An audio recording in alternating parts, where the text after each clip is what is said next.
लेकिन इस बार अजय माकन की दावेदारी वहां से काफी मजबूत नजर आ रही है। और इस वक्त की बड़ी खबर एक बार फिर से हम आपको दिखा देते हैं और साथ ही तस्वीरें भी हम आपको दिखा रहे हैं। वोटिंग शुरू हो चुकी है। वहीं अरविंद केजरीवाल ने दिल्ली की जनता से अपील की है, अपने इष्ट देव को याद कर आप वोट जरूर करें। ये कहा है अरविंद केजरीवाल ने, आपकी जीत होगी। हालांकि यहां पर आम आदमी पार्टी का वो जिक्र नहीं किया। उन्होंने कहा कि आपकी जीत होगी, यानी कि दिल्ली के मतदाताओं की जीत होगी। क्या कुछ लिखा है उन्होंने वो दिखा रहे हैं। सब लोग नहा धोकर अपने अपने इष्ट देव को याद करके वोट डालने जरूर जाना, आपकी अवश्य जीत होगी। अरविंद केजरीवाल 49 दिन की आम आदमी पार्टी की सरकार के मुख्यमंत्री, उनकी ओर से अपील की गई है। नई दिल्ली सीट से एक बार फिर से चुनावी मैदान में हैं। उनके सामने किरण वालिया, नुपुर शर्मा हैं, जो कि मुकाबले को दिलचस्प बना रहे हैं। सीधे रुख कर लेते हैं शिवानी का। हमारे साथ शिवानी त्यागी मौजूद हैं अरविंद केजरीवाल के घर के बाहर से। अब शिवानी, ये उन्होंने क्यों लिखा है कि नहा धोकर अपने इष्ट देव को याद करके वोटिंग के लिए जाएं?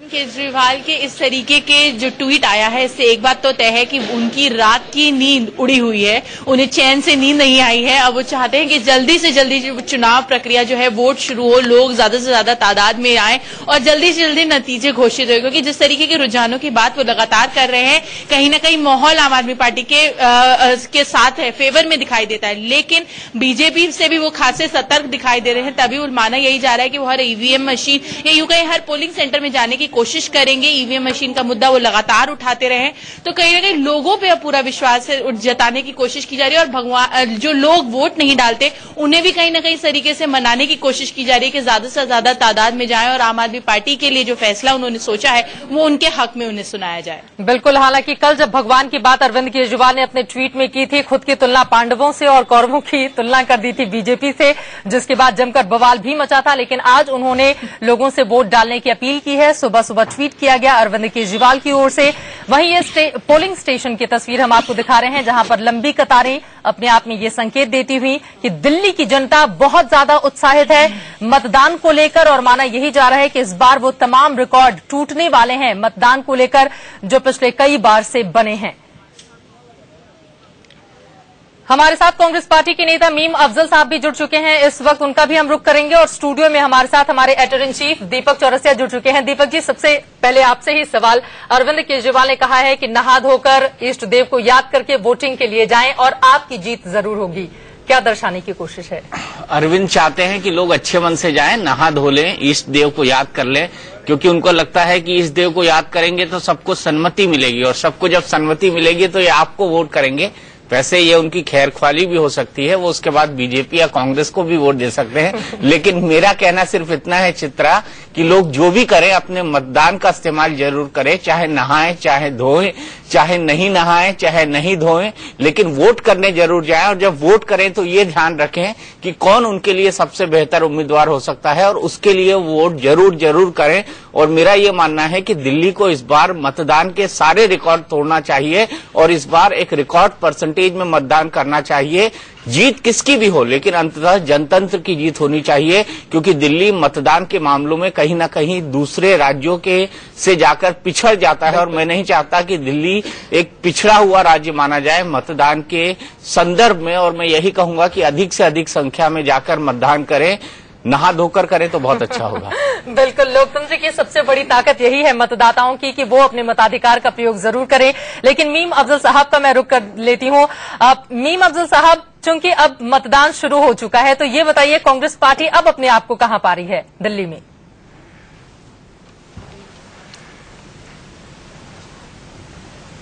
सबसे पहले तो मैं कहूंगा कि मैं भी नहा धो करके मतदान करने जाना चाहता था, लेकिन आपने मुझे रोक लिया और यहाँ बिठा लिया है, तो अब मैं बाद में मतदान करूंगा। लेकिन सवाल ये, आप नहाए धोए हैं या नहीं? और जहाँ तक दीपक जी का कहना है कि दिल्ली, बिल्कुल नहा धो करके आया हूँ, बिल्कुल नहा धो करके मैं बैठा हूँ।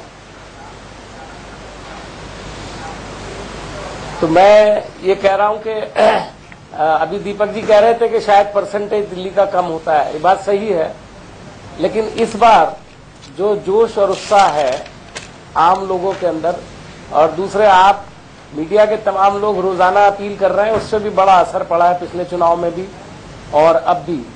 और पोलिंग आजकल बहुत अच्छी हो रही है। मैं समझता हूँ 70% से ऊपर पोलिंग जा सकती है दिल्ली की।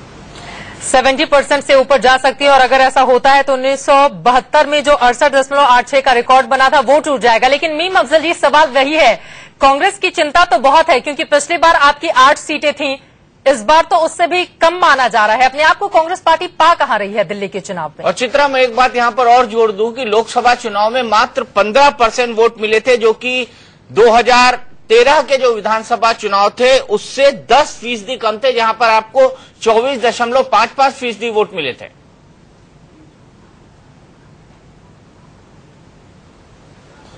जी बिल्कुल ठीक है दीपक जी आपकी बात, और हमारा जो परफॉर्मेंस रहा है वो यकीनन पिछले 2 चुनाव के अंदर काफी मायूसकुन रहा है।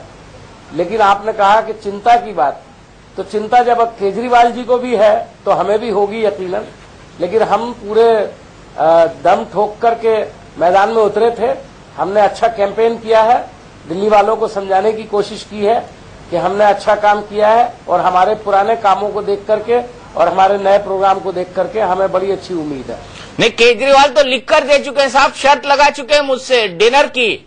उन्होंने कागज पे बकायदा अपने हस्ताक्षर के साथ मुझे टेलीविजन स्क्रीन पर लिख के दिया है कि कांग्रेस को 0 सीटें मिलेंगी।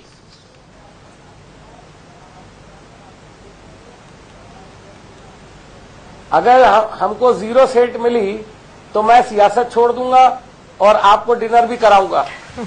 बड़ी बात है ये। यानी वरना मैं आपको नहीं कराऊंगा। दीपक जी के लिए तो दोनों तरफ से डिनर है। मतलब मेरे लिए दोनों तरफ से डिनर।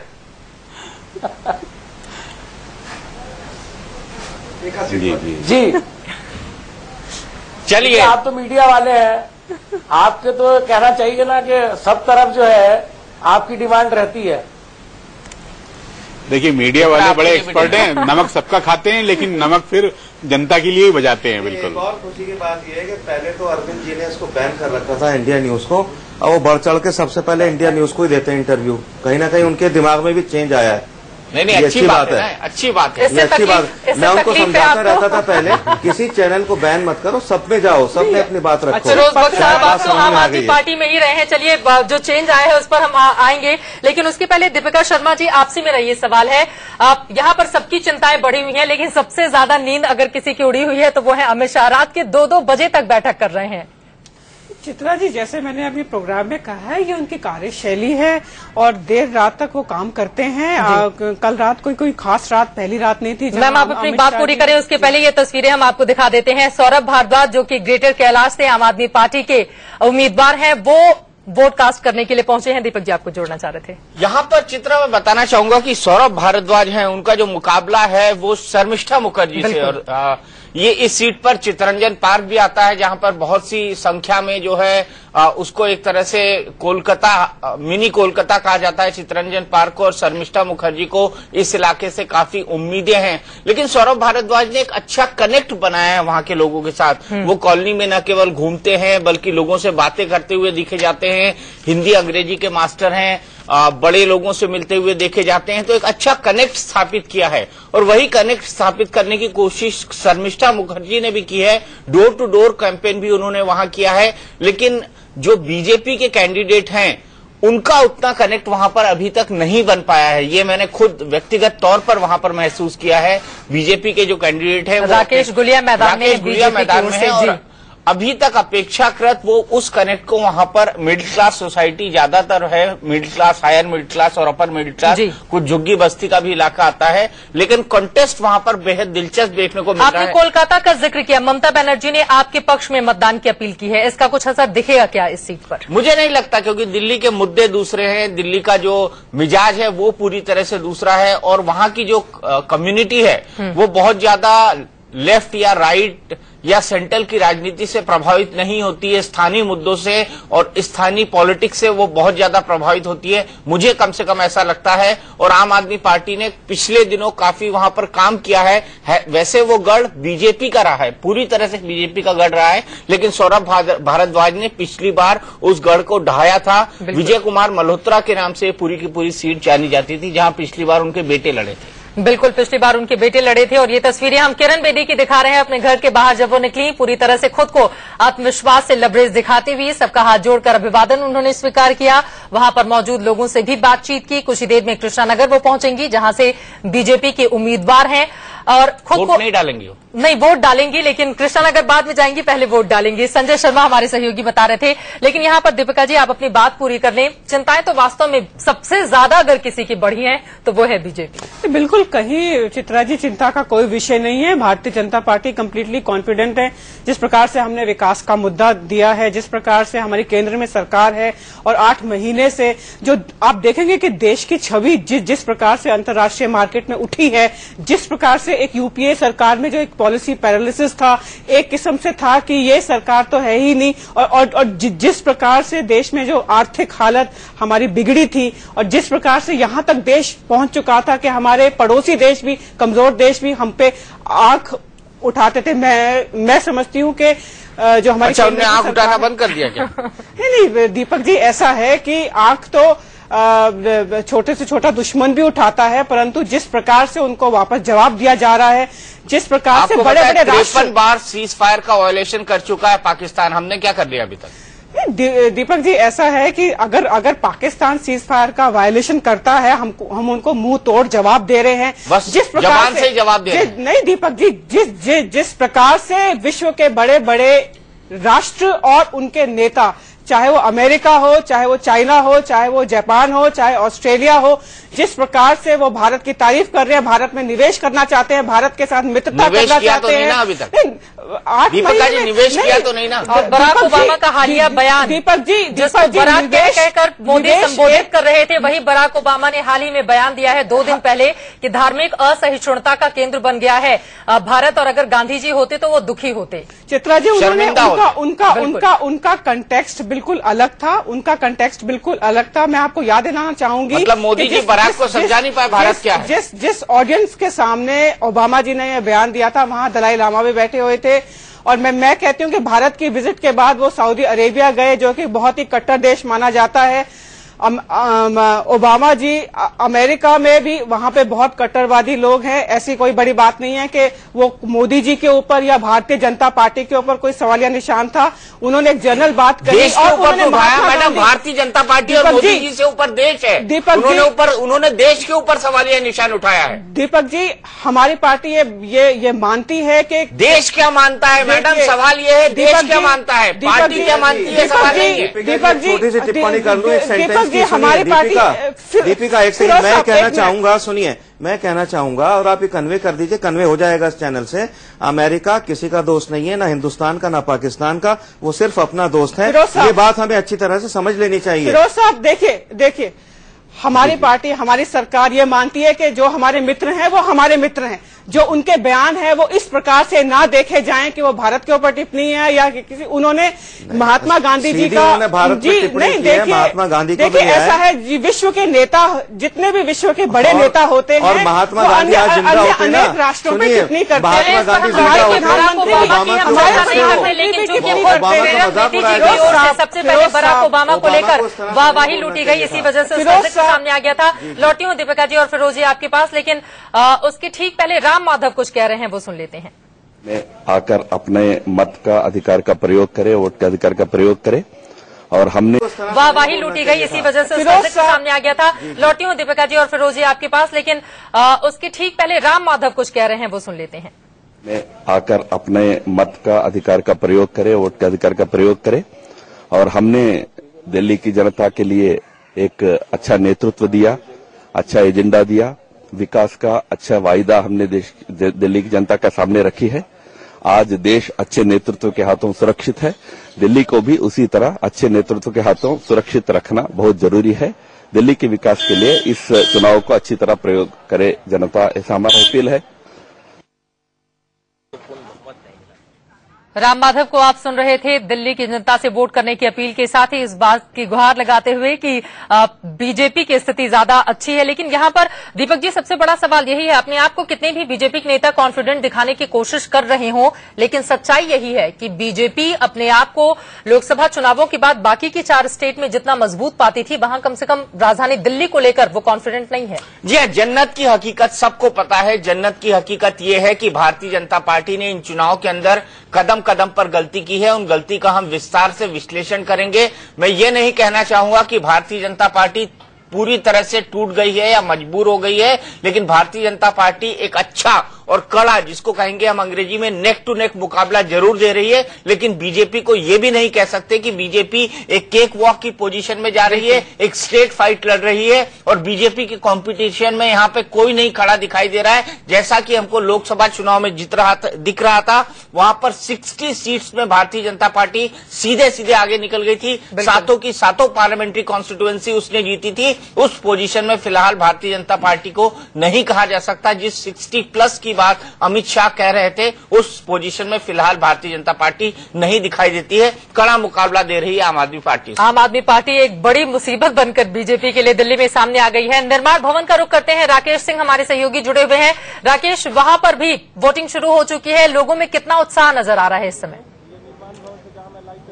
देखिए चित्रा, ये काफी वीवीआईपी मतदान केंद्र है और यहाँ पर आप देख सकते हैं कि 8:10 का वक्त और उस समय चुनाव आयुक्त नसीम जैदी अपना मत का प्रयोग किया है। उन्होंने साफ तौर पर दिल्ली के लोगों से अपील भी किया है कि अपने मत का प्रयोग करें और ये कहा जा रहा है कि करीब 9 बजे के बाद कांग्रेस अध्यक्ष सोनिया गांधी यहाँ पर पहुंचेंगी, उस उपराष्ट्रपति हामिद अंसारी यहाँ पर पहुंचेंगे, साथ ही साथ मेनका गांधी यहाँ पर पहुंचेंगी और यहाँ पर देख सकते हैं पूरी तौर पर एसपीजी ने अपने कब्जे में पूरा ले लिया है। देख सकते हैं कि एसपीजी के जवान तैनात हैं, साथ ही साथ यहाँ पर सुरक्षा जो है पूरी तौर पर चाक चौबंद की गई है और ये देख सकते हैं कि लोग जो हैं अपने मत के प्रयोग करके वापस आ रहे हैं। तो यहाँ पर मतदान शुरू हो चुका है और ये सबसे पहले पहुंचने वाले वीवीआईपी में चुनाव आयुक्त नसीम जैदी यहाँ पर सबसे पहले नसीम जैदी वहां पर पहुंचे वीवीआईपी लोगों में और सोनिया गांधी कुछ ही देर में पहुंचेंगी। 9 बजे के आसपास उनकी टाइमिंग मानी जा रही है। लेकिन यहां पर अब सबसे पहले अनुज जी आपके पास आते हुए,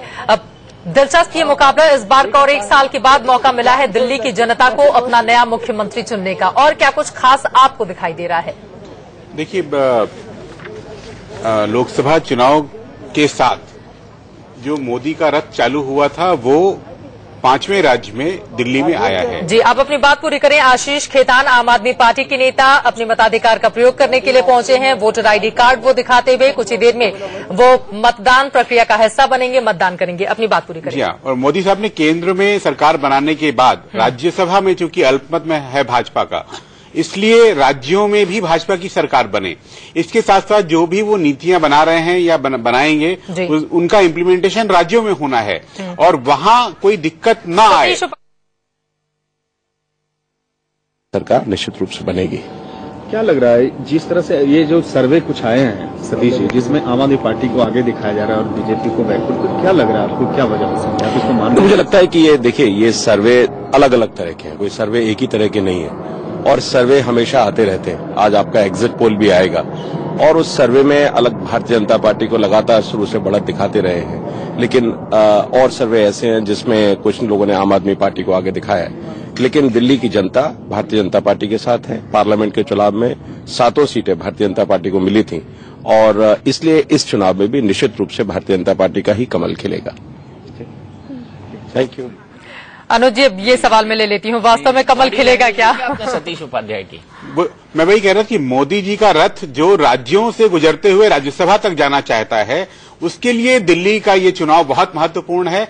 3 साल के बाद 2018 की जनवरी में 3 राज्यसभा सीटें एक साथ चुनाव उनका होगा और देखना होगा कि जो यहां सरकार बनाएगा, यदि आम आदमी पार्टी बनाती है तो लोकसभा में उसने दिल्ली से खाता भले न खोला हो, लेकिन राज्यसभा का खाता फिर उसका खुल जाएगा और तीनों सीटें उसी पार्टी को जाएंगी क्योंकि वो एक सीट का चुनाव अलग अलग होगा। भाजपा के लिए राज्यसभा में बहुमत जुटाने के लिए दिल्ली की 3 सीटें बहुत महत्वपूर्ण हैं। बहुत महत्वपूर्ण है और चित्रा इसलिए भी महत्वपूर्ण है क्योंकि राज्यसभा में सरकार अल्पमत में है अगर उसको राज्यसभा में अपनी हवा बनानी है, अपने बहुमत को पाना है, तो उसके लिए बिहार और उत्तर प्रदेश बेहद महत्वपूर्ण होंगे। ये हमको समझ के रखना होगा, क्योंकि जितने इकोनॉमिक रिफॉर्म्स हैं, जितने बिग टिकट डेवलपमेंट्स के प्रोजेक्ट्स हैं, जितने इन्वायरमेंटल क्लियरेंस हैं, इससे जुड़े जितने बिल्स हैं, जितने ऑर्डिनेंसेस को सरकार को लाना पड़ा है, ऑर्डिनेंस सरकार इसको कहा जाने लगा है, अगर इन सबको क्लियर करना है तो राज्यसभा में बहुमत की जरूरत पड़ेगी। और अगर सरकार के आखिरी मोमेंट तक भी, आखिरी 1-1.5 साल में भी बहुमत के आसपास सरकार पहुंच जाती है, अभी बहुमत से बहुत दूर है, अगर पहुंच जाती है तो सरकार को कड़े फैसले लेने के अंदर दिक्कत नहीं होगी, जो देश के इकोनॉमिक डेवलपमेंट को तेजी से आगे बढ़ाएंगे। लेकिन अगर ऐसा नहीं कर पाती है तो सरकार के हाथ और पांव दोनों कट जाएंगे इन तमाम मुद्दों को लेकर। तो जो मिशन राज्यसभा है सरकार का, वो दिल्ली में आकर रुक जाएगा अगर सरकार दिल्ली को हार जाती है, क्योंकि इसका इम्पैक्ट बिहार और उत्तर प्रदेश में भी तगड़ा पड़ने वाला है। क्योंकि 12 सालों में ऐसा पहली बार होगा कि मोदी जी किसी एक राज्य का चुनाव हारेंगे अपने परफॉर्मेंस के इवैल्यूएशन के चक्कर में, क्योंकि अभी तक उनका जितना भी परफॉर्मेंस रहा है उसको लेकर गुजरात और गुजरात के बाद पीएम बनने के बाद चारों राज्यों के चुनाव में उनका प्रदर्शन बेहद ही अच्छा रहा है। तो ये जो तमाम मुद्दे हैं, ये कहीं ना कहीं भारतीय जनता पार्टी के माथे पर चिंता की लकीरें डालते हैं, क्योंकि आप एक आदमी से बहुत ज्यादा एक्सपेक्ट करने लगे हैं। बिल्कुल। दिल्ली बीजेपी के नेताओं के साथ भी प्रॉब्लम यही हुई, उनको ये लगने लगा कि मोदी जी आएंगे और जिता के ले जाएंगे, इसीलिए उन्होंने ग्राउंड पर काम करना एक तरह से बंद कर दिया था पिछले 9 महीने के अंदर में। वरना अगर वो ग्राउंड पर काम करते रहते तो शायद इस तरह की नौबत ही नहीं आती। बिल्कुल। 251 दिन की केंद्र की मोदी सरकार बनाम 49 दिन की केजरीवाल सरकार के बीच मुकाबला। जी, कार्यकर्ताओं ने ग्राउंड लेवल काम नहीं किया। मेरा मानना है कि जो पार्टी के नेता हैं, चाहे प्रधानमंत्री हो, चाहे गृह मंत्री हो, चाहे शहरी विकास मंत्री हो, चाहे दूसरे मंत्री हो, उन्होंने भी दिल्ली के लिए काम नहीं किया। दिल्ली नगर निगम में बीजेपी का कब्जा है, 3 हिस्सों में बांट दी गई है। 2 नगर निगमों की हालत है कि उनके पास में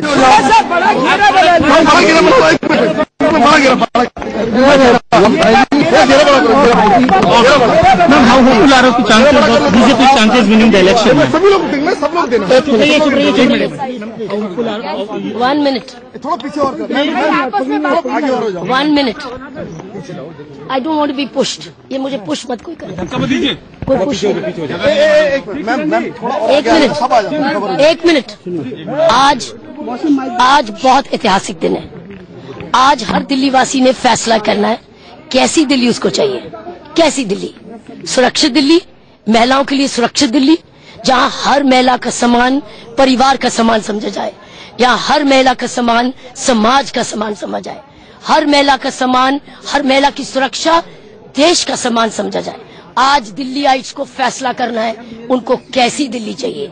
सुरक्षित दिल्ली चाहिए, साक्षर दिल्ली चाहिए, स्वच्छ दिल्ली चाहिए। सिर्फ नई दिल्ली स्वच्छ नहीं, सिर्फ लुटियंस दिल्ली नहीं, सब स्वच्छ। हर एक कोना कोना दिल्ली का स्वच्छ दिल्ली चाहिए, सक्षम दिल्ली चाहिए, जब हर युवा को काम मिल सके, उसको रोजगार मिल सके, वो अपनी गरीबी से निकल सके। आज सबकी दिल्ली, ये नहीं सिर्फ नई दिल्ली, सबकी दिल्ली, हर दिशा की दिल्ली। आज हर दिल्ली के वोटर को ये फैसला करना है।